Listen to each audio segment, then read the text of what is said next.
Hello students, let us carry on the topic French Revolution.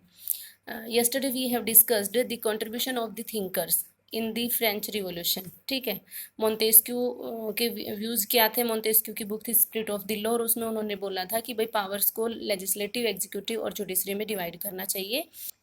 हाँ, फिर यहाँ पर बेटा रूसो ने क्या बोला था? रूसो ने बोला था it is a contract between the government and the people. ठीक है, गवर्नमेंट अगर लोगों की फुलफिल को डिमांड्स को फुलफिल नहीं कर पा रही है तो उसको उसको विड्रॉल कर देना चाहिए रूलर्स को। फिर जॉन लॉक ने क्या बोला था कि भाई two treatise of the government, ये उनकी बुक थी, इसमें उन्होंने लिखा था he refers the doctrine of the divine and absolute right of the monarchy. वो भी यही कह रहे थे कि मोनार्की को पब्लिक के अकॉर्डिंग काम करना चाहिए, गवर्नमेंट के अकॉर्डिंग काम करना चाहिए, उनके पास में कोई दैवीय राइट वाइट नहीं है। ठीक है, अच्छा अभी और इसका मतलब जो पहले की सिचुएशन थी उससे तो रिवोल्यूशन स्टार्ट हो ही गई थी। कुछ कंट्रीब्यूशन यहाँ के इन थिंकर्स ने दिया, यहाँ इन थिंकर्स की वजह से भी ये फ्रेंच रिवोल्यूशन बहुत ज़्यादा मतलब स्टार्ट हुई। ठीक है, अभी नेक्स्ट हम यहाँ पर मेन पॉइंट पर आते हैं, आउटब्रेक ऑफ द रिवोल्यूशन। ये सोसाइटी लिख दिया था मैंने गलती से, आउटब्रेक ऑफ द रिवोल्यूशन। अब देखो यहाँ पर क्या है, outbreak of the revolution. Revolution हुई कब थी finally? Outbreak of the revolution 5 मई 1789। यहाँ से अपने नोट्स बना लेना बेटा। देखो लास्ट मीटिंग जो आपकी इसकी स्टेट जनरल की जो लास्ट मीटिंग थी, स्टेट जनरल क्या थी वहाँ की? Parliament of France, parliament of France थी स्टेट जनरल। तो स्टेट जनरल की लास्ट मीटिंग कब हुई थी? 1614 में। अब उसके बाद में यहाँ पर 5 मई 1789 को दोबारा से स्टेट जनरल की मीटिंग बुलाई गई थी। किसने बुलाई थी बेटा? ये लुई 16 ने। Louis 16 called assembly of state general, वहाँ की parliament, to pass proposal for new tax, नए टैक्स को बढ़ाने के लिए, और उन्होंने पार्लियामेंट या स्टेट जनरल की मीटिंग को बुलाया था। और वहाँ पर 3 स्टेट्स थे, 3 state, first state, second state और थर्ड स्टेट। वहाँ पर क्या था बेटा? सभी तीनों स्टेट से, वहाँ पर स्टेट से क्या आए थे? वहाँ के रिप्रेजेंटेटिव्स आए थे। वहाँ हर एक स्टेट को अब तक क्या था? हर एक स्टेट को एक वोट, ये बहुत इंपॉर्टेंट है, each of 3 states had 1 vote each. हर एक स्टेट को एक वोट मिलता था। जैसे 300 थे किसके? फर्स्ट स्टेट के, और फिर सेकंड स्टेट के भी 300 और थर्ड स्टेट के 600। बट तीनों के देखो, इसके 300, इसके 300 और इसके 600, बट वोट टोटल कितने पड़ेंगे? 3 ही वोट पड़ेंगे, 3 वोट पड़ेंगे बेटा टोटल, क्योंकि एक स्टेट को एक वोट मिला हुआ था। ठीक है, अभी यहाँ पर क्या था? The first and second state तो they are free from paying tax, any type of tax.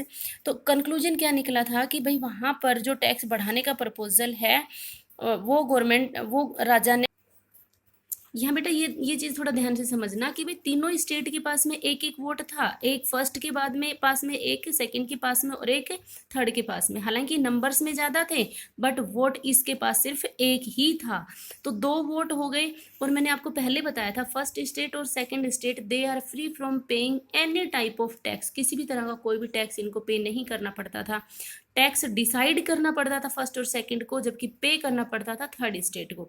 इसलिए ये तो दोनों फटाफट हाँ भर देते थे, कुछ भी होता था टैक्स इतना % बढ़ाया जाएगा, ठीक है, हाँ भर देते थे, तब क्योंकि भरना थोड़ी ना पड़ता था, भरना किसको पड़ता था? थर्ड स्टेट को। तो यहाँ पर भी वही डिसाइड, देखो फाइनल कंक्लूजन क्या निकला? Conclusion was that the king proposal on new tax would get the approval of the state general. भाई नया टैक्स जो राजा ने बढ़ाने की सोची थी उसको अप्रूवल मिल गई थी, किसकी? स्टेट जनरल की। ठीक है, क्योंकि भाई फर्स्ट और सेकंड स्टेट ने उस चीज को एक्सेप्ट कर लिया था। तो अभी देखो वहीं की बातें वहीं की हो रही हैं, कहाँ की? स्टेट असेंबली या स्टेट जनरल जो था वहां की बातें हो रही है, वहीं पर है ये। वहां पर each state had 1 vote in past. अभी तक मैंने क्या बताया था आपको? हर एक स्टेट एक वोट रखता था अभी तक, बट नाउ, अभी जो थर्ड स्टेट वाले थे, but now the member of the third state demand the voting now be conducted by the assembly as a whole. अभी वो असेंबली की तरह से वो वोटिंग चाह रहे थे। असेंबली वोटिंग का मतलब क्या है? Where each member would have 1 vote. अब वो ये चाह रहे थे हर एक मेंबर को एक वोट मिले, ना कि हर एक स्टेट को। ठीक है, किंग राजा ने क्या कर दिया? King rejected this proposal, the members of the third state walk out the assembly. और वहां उसके सारे मेंबर्स, अच्छा कौन से मेंबर्स बेटा? थर्ड स्टेट वाले यहाँ याद कर लेना बेटा, थर्ड स्टेट वाले छोड़ के गए थे। थर्ड स्टेट वाले जो मेंबर्स थे वो छोड़ के वहाँ से चले गए, और वो वहाँ से जाने के बाद में देखो the representative of the third state 20 जुलाई 1789, ध्यान से रखना, जून 20 1789 को assembled in the hall of tennis indoor tennis court of Versailles.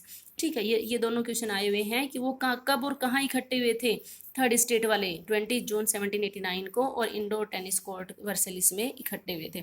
और उन्होंने they declared themselves the national assembly, उन्होंने खुद को ही क्या अनाउंस कर दिया बेटा, नेशनल असेंबली। अभी भी फ्रांस की पार्लियामेंट का नाम क्या है, नेशनल असेंबली, ध्यान रखना, अभी भी वहाँ की पार्लियामेंट का नाम national assembly. And swore the draft, और उन्होंने क्या कसम खाई थी, टू ड्राफ्ट एक कॉन्स्टिट्यूशन बनाएंगे फॉर द फ्रांस के लिए, that would limits the power of monarch, जो मोनार्च की या राजा की पावर्स को क्या करेगा, लिमिट करेगा। ठीक है, ये था बेटा यहाँ तक टेनिस कोर्ट की कंडीशंस।